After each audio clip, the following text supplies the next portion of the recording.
Hello दोस्तों, कैसे हो आप सब। आई होप आप सब बहुत ही अच्छे और बहुत ही मजे में होंगे। आज जो क्वेश्चन हम करने वाले हैं it is a link list question. Question का नाम है nth node from end of link list. Self explanatory he question है बट एक अच्छा क्वेश्चन है। इसीलिए किसने इसको एस डी सीट में भी इंक्लूड किया है। सो बेसिकली क्वेश्चन क्या एक बार पढ़ते हैं। Given a link list consisting of L nodes and given a number n, your task is to find nth node from the end of linked list। ठीक है। सो जैसे n का वैल्यू 2 गिवन है और एक लिंक लिस्ट गिवन है, तो last से सेकेंड नोड हमको रिटर्न करना है। तो सेकेंड नोड में वैल्यू क्या है 8। ठीक है। और एक स्पेशल को केस क्या है कि n का वैल्यू 5 है। ठीक है। और लेट सपोज आपके एरे आपके जो लिंक लिस्ट में उतने एलिमेंट्स ही नहीं है, तो उस केस में हमें -1 रिटर्न कर देना है। ठीक है। सिंपल सा क्वेश्चन है। बहुत सारी कंपनी में आया हुआ है, देख सकते हो, जैसे बहुत सारी कंपनी में आया हुआ है, अच्छे अच्छे कंपनियों में आया हुआ है। सो ऑब्वियसली यार ये क्वेश्चन अच्छा है। ठीक है। इजी है बट अच्छा क्वेश्चन है। ओके। इसका जो सेकंड अप्रोच है वो अच्छा है। ठीक है। सो चलिए इस क्वेश्चन को हम बेसिकली एक बार समझते हैं। ओके। हाँ, और एक चीज़, अगर आपको वीडियो पसंद आती है तो प्लीज़ लाइक और शेयर जरूर करें। ओके। कोई तरीका है भीख मांगने का। सो जो सबसे पहला अप्रोच आपके मन में क्या आता है कि बेसिकली जैसे यहाँ पे हमें एक लिंक लिस्ट गिवन है 1 2 3 4 5 6 7 8 9। तो हम क्या कर लें, इनका लेंथ निकाल लें। ठीक है। सो जैसे लेंथ हमारा क्या आ जाएगा इस केस में 9। ठीक है। अब जो भी n की वैल्यू है उसको हम सब्ट्रैक्ट कर दें। n की वैल्यू क्या है इस केस में 2। तो 9 - 2 क्या हो जाएगा 7। कूल। अब ये जो 7 है हम क्या करें, यहाँ पे बेसिकली कोई सा भी एक पॉइंटर बना लें, है ना। वो यहाँ पे रहेगा वो पॉइंटर, और यहाँ से वो इतने नंबर ऑफ स्टेप्स आगे बढ़ जाएगा। ठीक है। एक फॉर लूप लगा के उतने स्टेप्स आगे बढ़ा देंगे। 1 2 3 4 5 6 एंड 7। 7 स्टेप्स ले लेगा, और जहाँ पे वो जाके रुकेगा वो पॉइंटर, वही हमारा आंसर होगा। बहुत ही सिंपल सा अप्रोच है।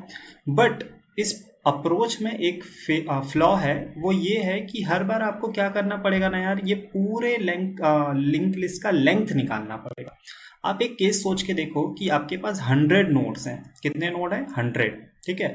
और वो बोला कि 100th node from the end of link list.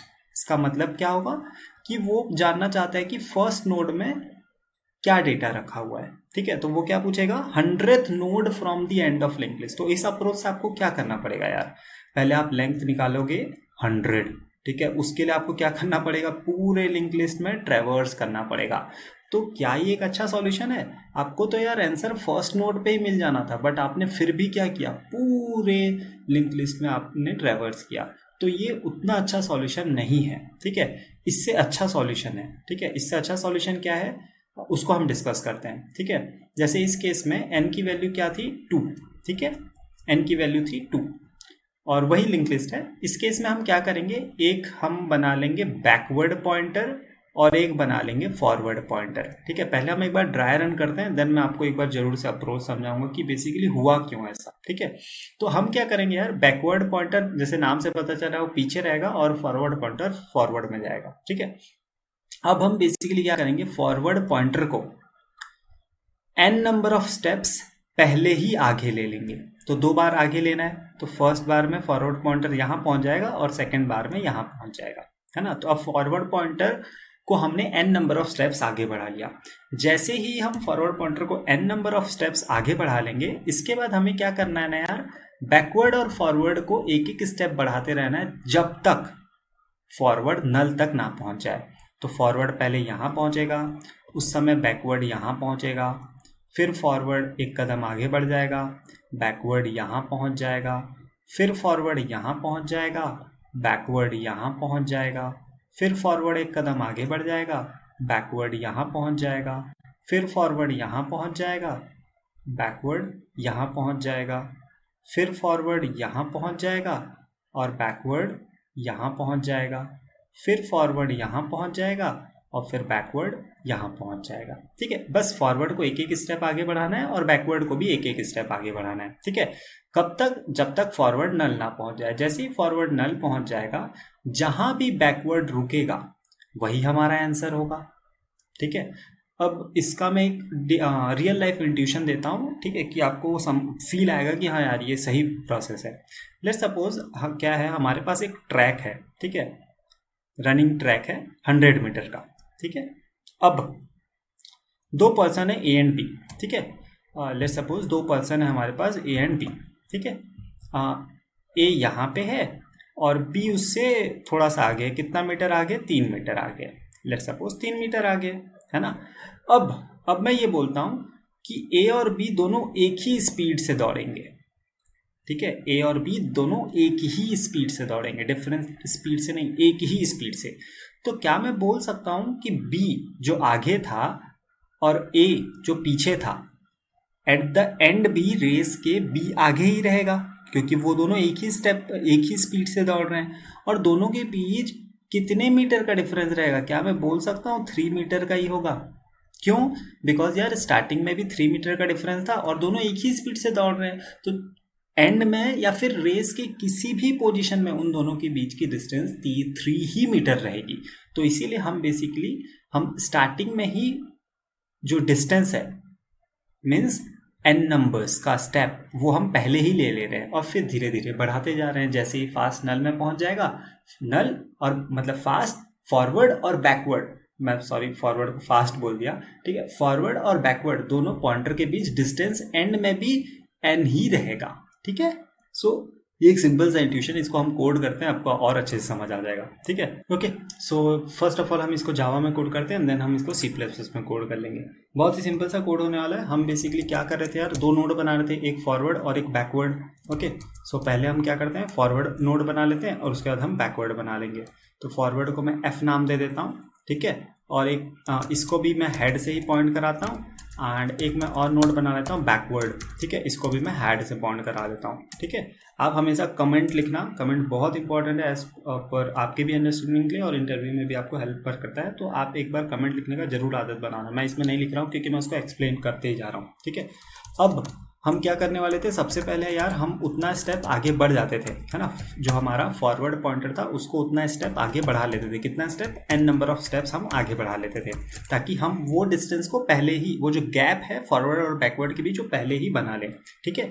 सो उतने स्टेप्स हम आगे बढ़ा लेंगे, ठीक है। बट आप सोच के देखो कि मान लो जो हम फॉरवर्ड है उसको बढ़ा रहे हैं और फॉरवर्ड ही नल हो गया, वो किस केस में होगा मालूम? ये वाले केस में, कि देखो हमें एन को कितने बार बढ़ाना था, 5 टाइम्स।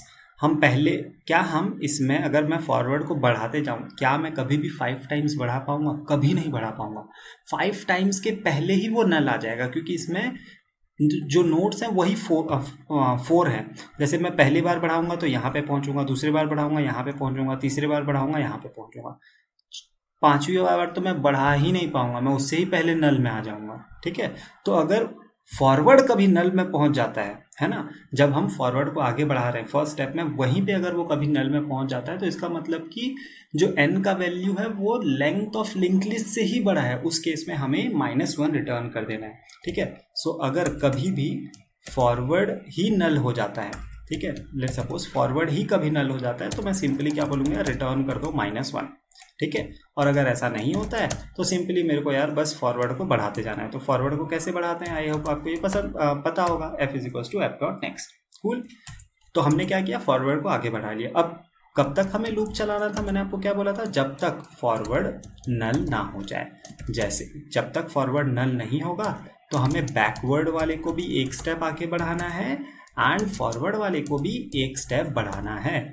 और जैसे ही फॉरवर्ड नल पे पहुंच जाएगा, हमारा आंसर कहाँ पे होगा, हमारा आंसर होगा फॉरवर्ड में। तो बैकवर्ड में। तो बैकवर्ड के डेटा को हम रिटर्न कर देंगे। बहुत ही सिंपल सा कोड है यार, ठीक है। ये वाला स्टेप थोड़ा सा ध्यान रखना, है ना। ये कब काम में आएगा, जब एन का value length of link list से भी बड़ा हो, ठीक है, उस केस में हमें ये हेल्प करेगा, ठीक है। सो मैं इसको एक बार सबमिट करता हूँ और इसकी टाइम कॉम्प्लेक्सिटी क्या आ जाएगी, ऑर्डर ऑफ एन। तो अब मैं क्या करता हूँ, इसी को ना मैं कॉपी कर लेता हूँ और ट्राई करता हूँ इसी को C++ में रन करने का, ठीक है। सो जो भी फिर एरर आएंगे हम उसको सॉल्व कर लेंगे, ठीक है, क्योंकि पूरा कोड लिखने में बहुत टाइम चला जाएगा, ठीक है। सो इसको मैं कॉपी पेस्ट करता हूँ और एक बार मैं ना इसको कंपाइलर रन करता हूँ, देखता हूँ कि क्या क्या एरर आ रहा है और उस हिसाब से मैं फिर इसको ठीक करूँगा, ठीक है। सो बहुत सारे एरर आ रहे हैं। पहला तो ये हेड वाला है, okay, the node, okay okay okay. तो मैं इसको, ये बेसिकली हमें पॉइंटर बनाना पड़ेगा, तो मैं इसको पॉइंटर बना लेता हूँ, है ना। लेट्स एक बार और कंपाइल रन करते हैं।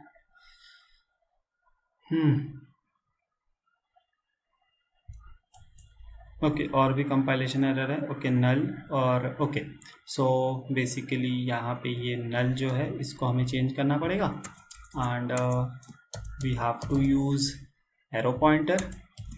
सो चलो यहाँ पे भी हमें नल को चेंज करना पड़ेगा and we have to use arrow pointer.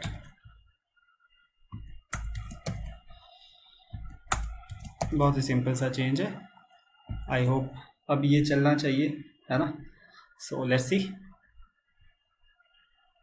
Okay, और compilation error, okay sorry no compilation error चल रहा है। ओके, सो लेट्स सबमिट करते हैं इसको एक बार, है ना। सेम कोड है यार, सेम टाइम कॉम्प्लेक्सिटी, सब चीज़ सेम है।